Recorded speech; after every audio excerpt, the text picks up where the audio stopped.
Salutations, respected viewers. This is George from Ireland, and no, this is not a strange hairstyle I've got as part of my hood. Anyway, I'm in front of Viscount Grey of Falloden's house in London. You can see it's a very handsome, early 18th century building. This is Queen Anne's Gate, no doubt, as in she was the sovereign when this street was built.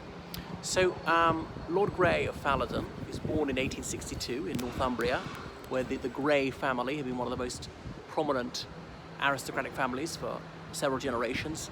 Indeed, he was distantly related to Earl Grey of the Reform Bill, after whom Earl Grey tea is named. So, Sir Edward Grey, as he originally was, went to Oxford University, because most politicians who rose at the top of the tree have been to one of the two great English universities, and he joined the Liberal Party. He was a noted debater and was in favour of Home Rule when it came to that, although he was only just taking his first footsteps in politics when the Prime Minister at the time, William Ewart Gladstone, declared that Ireland ought to have Home Rule, which is to say autonomy within the United Kingdom. And some of the Liberal Party departed, called themselves Liberal Unionists, because they wished to preserve the full union between Ireland and Great Britain. Anyway, but Sir Edward stayed with the Liberal Party. And by the 1890s, he's one of the most prominent Liberal politicians in the realm. And the South African War broke out in 1899. And he, like most of the Liberal Party, they criticised the Conservative Party for not having done more to avert war. However, Grey was seen as one of the moderates within the party, more in the Whig tradition. Unlike David Lloyd George, the cottage-bred MP from Wales, the solicitor from that part of the world, who was seen as more of a radical and almost a quasi-socialist. So the Liberals came into office in 1905 under Sir Henry Campbell Bannerman, called an election almost straight away. In early 1906, they won by a landslide in terms of seats, not so much in terms of votes, only about 6 percentage points ahead in share of the vote. So Sir Edward Grey soon became Foreign Secretary. Most countries would be called Foreign Minister, and had to handle the relationship with Germany. Now, previously, the United Kingdom perceived France and to some extent Russia as its potential foes.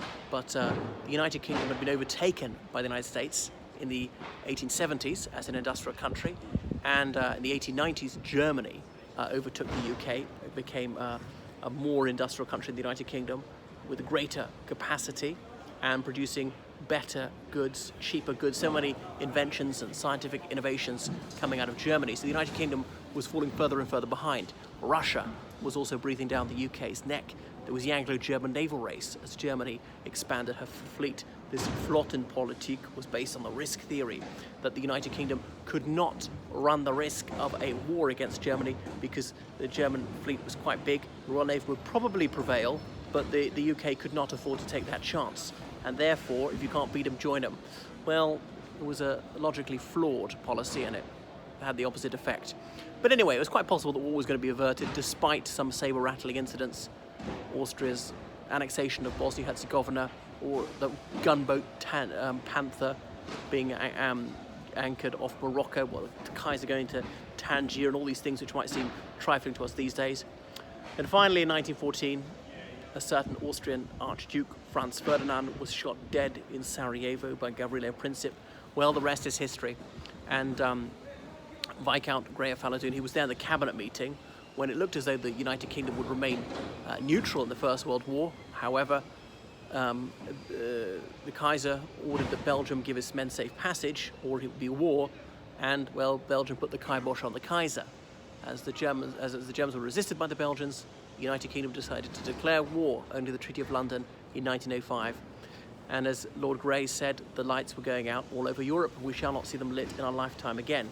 So then he had this key role of Foreign Secretary at the beginning of the First World War, trying to get as many countries on board the Allied side, trying to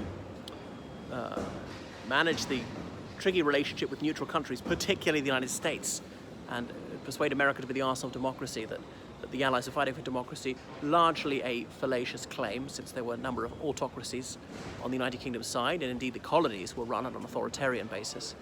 But that was that. So really, liberalism was shattered in the First World War. The notion that mankind was bettering himself seemed to be largely bogus. I think it was Thomas Hardy who wrote this bitterly sardonic epigram, "Peace on earth, we sing it, and pay 1,000,000 priests to bring it. After 2,000 years of mass, we've got as far as poisoned gas." So man's ingenuity was used to come up with ever more efficient ways to slaughter his brother. And that poem I just quoted to you was entitled Christmas 1915, where there was not peace on earth or goodwill to all men. So that was that, and then the Liberal Party didn't quite split, the Labour Party split, but oddly coming out of that, the Conservatives did better. December 1918, partly because they've been out of office for quite a long time. It was a Conservative-dominated government under Liberal Prime Minister David Lloyd George. He'd ousted Henry Herbert Asquith, the Liberal Prime Minister, in December 1916 in a parliamentary coup. I say coup, it was entirely legal and peaceful, just voting him out. But Asquith remained leader of the Liberal Party, even though Lloyd George was Prime Minister. So a minority faction of Liberals backing Lloyd George, and the majority still supported their official leader Asquith. And they didn't patch up the relationship for almost 10 years. So they were fatally split, something the Tory party should remember now. Conservatives were dominant, but Labour came up. There'd been wartime socialism. The state had assumed control over larger aspects of society that was rationing. And remember, the indigent started to eat better in the First World War than they had done beforehand. And these soldiers were fed something like 4,000 calories a day. Now, I know they had to do a lot of things that were physically demanding, but they were better nourished than ever before.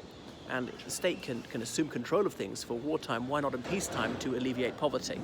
So liberal values appear to be in the dustbin. Freedom of expression and so on was severely curtailed due to wartime exigency and so forth. So the Liberals no longer represented an interest, no longer represented a class or a section of the economy like miners or factory owners or shopkeepers or farmers or whatever it might be. That's why they were overtaken by Labour as the major party of opposition, and in 1922 they were pushed into third place, and 1923 Labour formed its first government. So he was one of the most prominent figures in the Liberal Party up until his death, but he never served in the cabinet again. That's Lord Grey of Fallodoon, someone who deserves to be better known for accomplishing his immensely tricky task of maintaining fairly cordial relationships with neutral countries and indeed the rather fractious allies of the United Kingdom through the Great War for civilization.